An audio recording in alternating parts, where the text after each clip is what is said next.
Hello, I'm here in Royal Tagaytay. It's a 9-hole course with par 3s and par 4s. And this is my second time actually to be here. It's a good course. This is the parking area. So you have to take that gate, use that gate there. It's a very nice place, look. So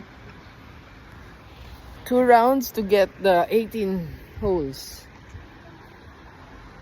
So be with me today. I hope we'll get a good score.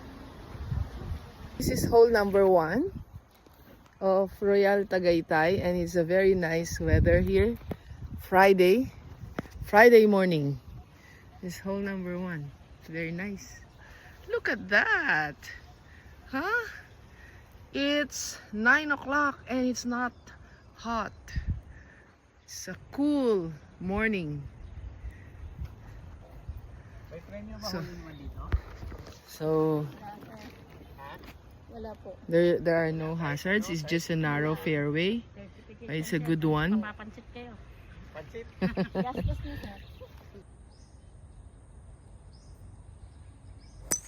So I hit it on the left side, not on the green, but it's okay.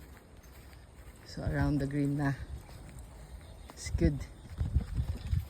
Sarap dito. Look. And here in Royal Tagaytay, you don't need to have a cart. They just have a pull cart because it's a walkable course. So 9 course, so twice mo yan, you'll have 18. 72 ba to? Par 72?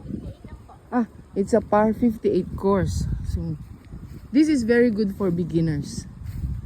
Very, very good for those who are starting and would like to practice their alignment, accuracy, the clubs that they will use.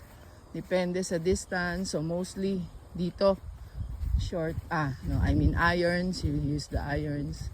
It's a good practice for short game. Yeah. That's very important. So pitching, chipping, putting, those are important parts of the game. So this is hole number 1.